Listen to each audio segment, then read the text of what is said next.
Good morning. Assalamu alaikum. Namaste. I'm Amina Parveen, assistant professor in a college. And now আবার আজকে হাজির আমার প্রিয় লিসনার্স এবং ছাত্রছাত্রীদের জন্য। আজকের টপিক হচ্ছে যে আমি কতখানি ভালো, তার থার্মোমিটার কি।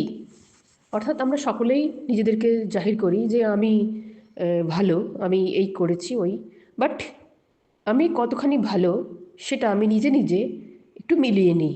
কিছুটা থার্মোমিটার তো ওইভাবে শরীরের যেভাবে নেওয়া হয় টেম্পারেচার সেভাবে হয় না, বাট কিছু জিনিস যদি আমরা মিলিয়ে দেখি তাহলে নিশ্চয়ই একটা কনক্লুশনে আসা যাবে। তো আজকে কয়েকটি বিষয় নিয়ে আমরা তাহলে একটু ডিসকাস করি। নাম্বার ওয়ান, আপনি ভালো কি না তার মাপকাঠি হলো যে আপনি কি আপনার বাড়ির সবথেকে যে দুর্বল সদস্য, মিনস সব বাড়িতে দেখবেন একজন আছে হিটলার টাইপের, সেটা ওয়াইফ হতে পারে, হাজব্যান্ড হতে পারে, বা বৌমা হতে পারে, বা ছেলে হতে পারে, তার কথা মতো সব কিছুই চলে।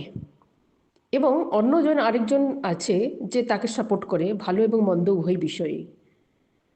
আর একজন যে আছে যে একটু দুর্বল, মুখে মুখে কথা বলতে পারে না এবং হয়তো ফিনান্সিয়ালি কিছুটা ডিপেন্ডেন্ট, এরকম একটি তার পরিবারের মানুষ আছে। সেটা শাশুড়ি হতে পারে বয়স্ক, শ্বশুর হতে পারে বয়স্ক, বা হাজব্যান্ড হতে পারে, বা ওয়াইফ হতে পারে।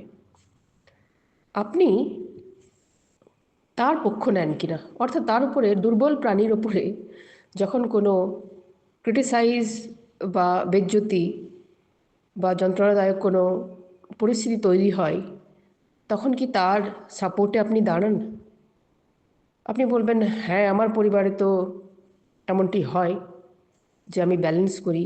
আমি ব্যালেন্সের কথা বলি না, আমি বলছি যে মানুষের প্রকৃতি প্রদত্ত যে কি বলবো ক্যাপাসিটি আছে, সেখানে সহজ জিনিসগুলো আমরা বেছে নিই। যেমন আমার বাড়িতে বাবা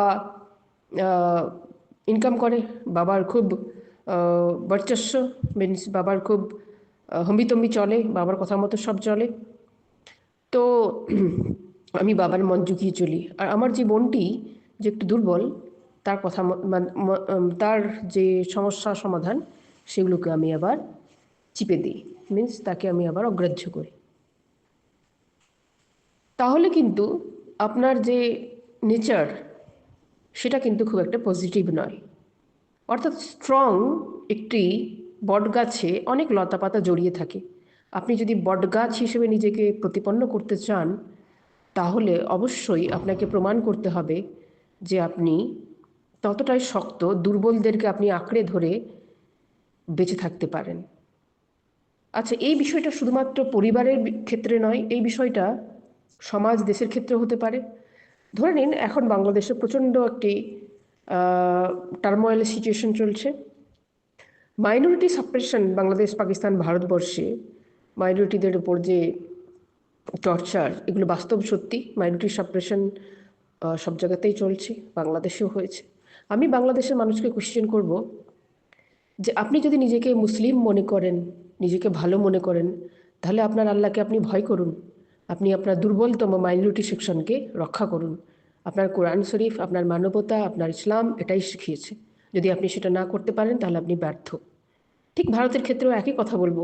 একজন হিন্দু যিনি রেসপন্সিবল এবং ভালো মানুষ, তিনি যদি তার প্রতিবেশী বা তার সমাজের দুর্বল শ্রেণীকে যদি সাপোর্ট না দিতে পারেন এবং রাজনীতির যে তালে চলছে সেখানেই যদি সাপোর্ট করেন, তাহলে তিনিও নিজেকে কিন্তু একটি যথেষ্ট ভালো স্ট্রং পার্সোনালিটি হিসেবে বলতে পারেন না। সো আপনি বলবেন কী বা দরকার আছে ফ্যাসাদ বাড়িয়ে। ফ্যাসাদের কিছু নয়, যুগে যুগে এ ধরনের চলে আসছে, আসবে। বিষয়টি হচ্ছে যে কিছু মানুষের ত্যাগেই বিশ্ব চলে, আর বাদবাকি সকলেই ভোগী। আপনি কোন দলে আছেন? যদি আপনি ভোগের দলে শুধুমাত্র হয়ে থাকেন, তাহলে আপনি দুনিয়াতে এলেন এবং গেলেন, আপনাকে কেউ কিছুর জন্য মনে রাখবে না। আপনি বাস ওখানেই শেষ হয়ে গেলেন। সব ভালো আপনি কতটা, এটার দ্বারাই প্রমাণিত হবে যে আপনি দুর্বলের পাশে আছেন কি না। নাম্বার টু, সেটা হচ্ছে যে আমি আপনি সবাই ট্রেনে যাতায়াত করি, তো সামটাইমস দেখা যায় কি আমাদের ইমার্জেন্সিতে টিকিট থাকে না। রিজার্ভেশন হয়নি বা ওয়েটিংয়ে আছে, আমরা রিজার্ভেশন যাই। এবার রিজার্ভ যে কামরায় সিট থাকে সেখানে সিটে আমরা শুয়ে থাকি, যার কনফার্ম সিট নাই, ওয়েটিংয়ে আছে, তাকে বসতেটুকু দিই না, বলি যে আমার সিট। আরে ভাই, আপনিও কোনোদিন এরকম শিকার হয়েছেন? ট্রেনে এতটাই খারাপ পরিস্থিতি থাকে, যদি আপনি একটুখানি পাটাকে সরিয়ে নেন আপনার ঘুমের অসুবিধা হবে না, আপনি তাকে বসতে দেবেন না। আপনার মাপকাঠি এটাই যে দেখুন, এই যে ট্রেনে যে পাশবিক মানুষের চেহারা দেখা যায়, সেটার দ্বারাই প্রমাণিত হয় যে আসলে আমাদের সোসাইটিটা কতখানি পশু, পাশবিক এবং পশু নামক যে ভেতরের যে বসবাস করে আছে সেটা বেরিয়ে আসে ঠিক সময় সুযোগ হলে। আমার সিট আমি বসতে দেব না, আমার সিট আমি ঘুমোতে দেব না। আমি ছোট্ট করে একটু উদাহরণ দিয়ে বলি।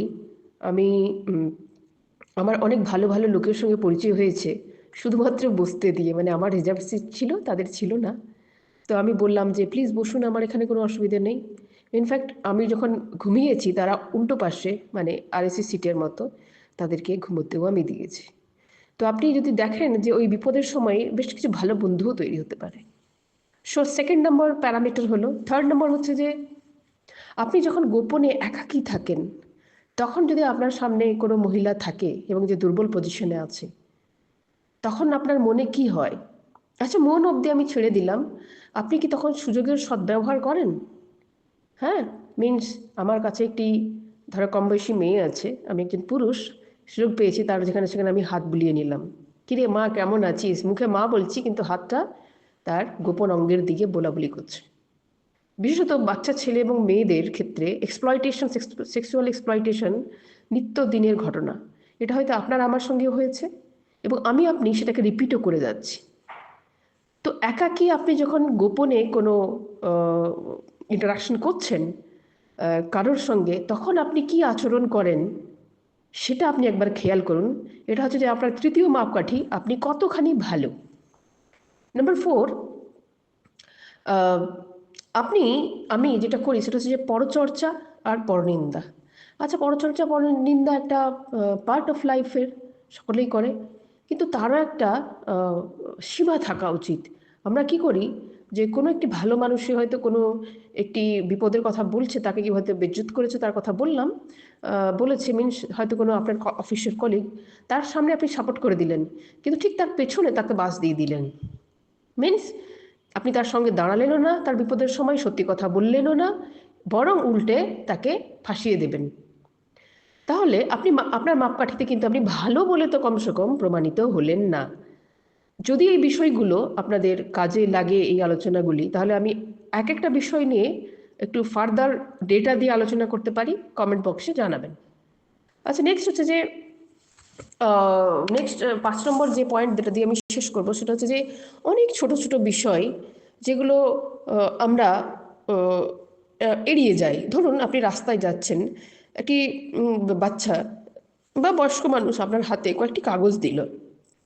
হয় না, প্রচুর কলেজ স্কুলের বাইরে, হসপিটালের বাইরে কাগজ থামিয়ে দেয়, আপনি জাস্ট ফেলে দেন রাস্তায়। আচ্ছা, কি এমন হতো যদি আমরা একটুখানি চোখ বুলিয়ে নিতাম, যদি বলতাম যে আচ্ছা ঠিক আছে, এটা তো বেশ ভালো দেখছি, আচ্ছা পরে যোগাযোগ করবো। ছোট্ট একটু ফিডব্যাক, একটু হাসি, একটু ইন্টারাকশন, একটু সম্মান, যদি আপনি এটা করে থাকেন, ছোট ছোট বিষয়কে আপনি যদি সম্মানিত করে থাকেন, ছোট ছোট কাজকে, তাহলে কিন্তু আপনি ভালো মানুষ।